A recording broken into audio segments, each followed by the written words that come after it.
السلام عليكم ورحمة الله وبركاته. بسم الله والحمد لله والصلاة والسلام على رسول الله وعلى آله وصحبه ومن بعد. هذه مجالس في حضور النبي صلى الله عليه وسلم مليئة بالبركة، مليئة بالفوائد، ننقل بعضا منها. هذا مجلس في الصحيحين، في صحيح البخاري في كتاب العلم باب ما جاء في العلم. الحديث 63. حدثنا عبد الله بن يوسف قال حدثنا الليث عن سعيد هو المقبوري عن شريك بن عبد الله بن أبي نمر أنه سمع أنس بن مالك رضي الله عنه يقول: بينما نحن جلوس مع النبي صلى الله عليه وسلم في المسجد.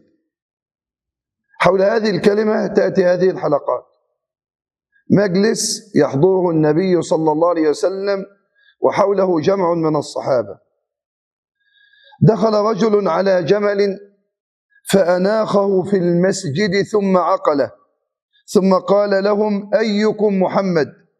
والنبي صلى الله عليه وسلم متكئ بين ظهرانيهم.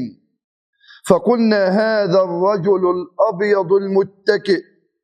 فقال له رجل: ابن عبد المطلب. فقال له النبي صلى الله عليه وسلم: قد أجبتك. فقال الرجل: اسمع، وأنا عايزك كده تعيش اللقاء كأنك فيه، وهذا هو الغرض من هذه الحلقات، إن مجلس أعيشه كأني في هذا المجلس مع النبي صلى الله عليه وسلم ومع الصحابة. فقال: قد أجبتك. فقال الرجل للنبي صلى الله عليه وسلم: إني سائلك فمشدد عليك في المسألة فلا تجد علي في نفسك. فقال: سل عما بدا لك. فقال: أسألك بربك ورب من قبلك، الله أرسلك إلى الناس كلهم؟ فقال: اللهم نعم. فقال: أنشدك بالله، الله أمرك أن نصلي الصلوات الخمس في اليوم والليلة؟ قال: اللهم نعم. قال: أنشدك بالله، الله أمرك أن نصوم هذا الشهر من السنة؟ قال: اللهم نعم. قال: أنشدك بالله، الله أمرك أن تأخذ هذه الصدقة من أغنيائنا فتقسمها في فقرائنا أو على فقرائنا؟ فقال النبي صلى الله عليه وسلم: اللهم نعم. فقال الرجل: آمنت بما جئت به، وأنا رسول من ورائي من قومي، وأنا ضمام بن ثعلبة أخو بني سعد ابن بكر. هذا الحديث أيضا عند مسلم حديث 102 و103، وهو عند الترمذي حديث 6019، وعند النسائي الحديث 2090. اسمع كده، لأن في زيادة في رواية مسلم عن أنس. أول زيادة أن أنس قال، أول زيادة أنس: نهينا أن نسأل رسول الله صلى الله عليه وسلم عن شيء. أدب. فكان يعجبنا أن يجيء الرجل من أهل البادية أو من البادية العاقل فيسأله ونحن نسمع. فجاء رجل من أهل البادية فقال: يا محمد، أتانا رسولك فزعم أنك تزعم أن الله أرسلك. قال: صدق. أنا عايزك بس كده تتأمل في طولة بال النبي صلى الله عليه وسلم. هو ده الغرض من المجالس دي يا جماعة. تعلم كيف كان هديه صلى الله عليه وسلم، وكيف كان تعامله صلى الله عليه وسلم، واسمع الكلام الكثير الأعرابي الذي يتحدث به، والكلام القليل الذي كان النبي صلى الله عليه وسلم يجيب به. يعني لو قرأت الحديث مع طول الحديث تجد أن كلام صلى الله عليه وسلم قليل جدا، ومع ذلك شوف النهاية. قال: فزعم أنك تزعم أن الله أرسلك. قال: صدق. قال: فمن خلق السماء؟ قال: الله. قال: فمن خلق الأرض؟ قال: الله. قال: فمن نصب هذه الجبال وجعل فيها ما جعل؟ قال: الله. قال: فبالذي خلق السماء وخلق الأرض ونصب هذه الجبال الله أرسلك؟ قال نعم. قال وزعم رسولك أن علينا 5 صلوات في يومنا وليلتنا؟ قال صدق. قال فبالذي أرسلك الله أمرك بهذا؟ قال نعم. قال وزعم رسولك أن علينا زكاة في أموالنا؟ قال صدق. قال فبالذي أرسلك الله أمرك بهذا؟ قال نعم. قال وزعم رسولك أن علينا صوم شهر رمضان في سنتنا؟ قال صدق. قال فبالذي أرسلك الله أمرك بهذا؟ قال نعم. قال وزعم رسولك أن علينا حج البيت من استطاع إليه سبيلا؟ قال صدق. قال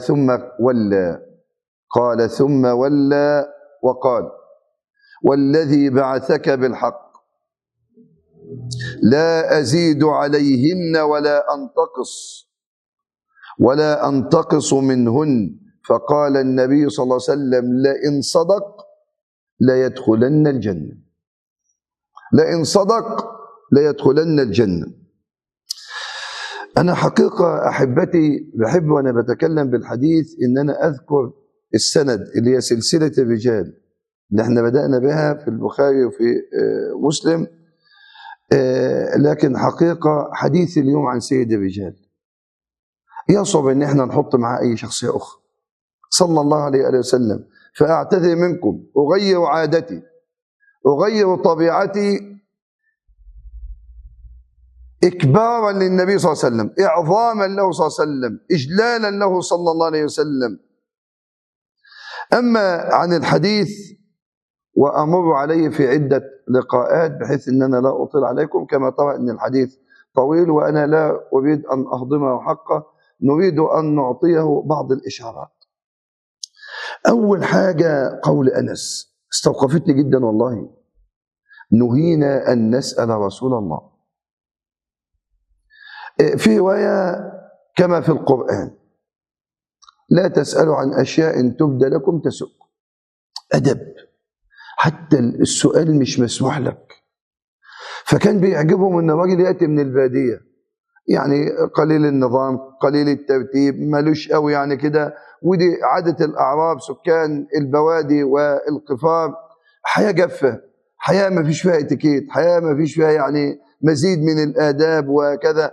فكان يأتي كده خصوصا لما يكون عاقل فيستفيد الصحابة منه. يعني حضرني الآن الآتي والنبي صلى الله عليه وسلم على المنبر، تخيل لو انت في الموقف ده بالله عليك، اي خطيب بوظ عليك الخطبة، قاعد جاي من بعيد يا محمد يا محمد يا محمد. الغريب كما سيأتي في الحديث ده ان ما فيش ولا واحد من الصحابة تدخل، النبي موجود. الأدب يقتضي يا جماعة هو الذي يتولى المسألة، هو الذي يتكلم فيها، هو الذي يخوض هذه المحادثة وهذا الحوار وهذا اللقاء. من أدب النبي، من جمال النبي، جاوبه بنحو صوت قال ها ما هو انت لو تتخيل واحد بيتكلم بصوت عالي قوي وانت بتقول عليه في ايه؟ طب معلش صوتك ليه كده؟ تتكلم ليه كده؟ هيتحرك. فالنبي صلى الله عليه وسلم رد بنحو صوته، ثم قال مسألة يعني جدبت الأرض وانقطع الماء ومات الضرع فادعوا الله أن يسقينا. طب ما تستنى اسمع الخطبة، طب ما انت وصلت المرحلة. لكن النبي صلى الله عليه وسلم وحسن تعامله ولطف تعامله صلى الله عليه وسلم، فلما يأتي الآتي والنبي صلى الله عليه وسلم في أمر من الأمور كان من لطفه ومن أدبه أن يتوقف ويجيبه حتى لو في الجمعة. وده جمال أهل التواضع، إنك أنت ما تخافش منه، تأمن جانبه. وهذا ما نراه مع بداية اللقاء الذي كان من هذا الأعرابي كما في الحديث مع النبي صلى الله عليه وسلم. سبحانك اللهم وبحمدك أشهد أن لا إله إلا أنت أستغفرك وأتوب إليك. السلام عليكم ورحمة الله وبركاته. تشدو الدنيا فرحا معنا بسملة الدعوية والأمل المشرق يتبعنا.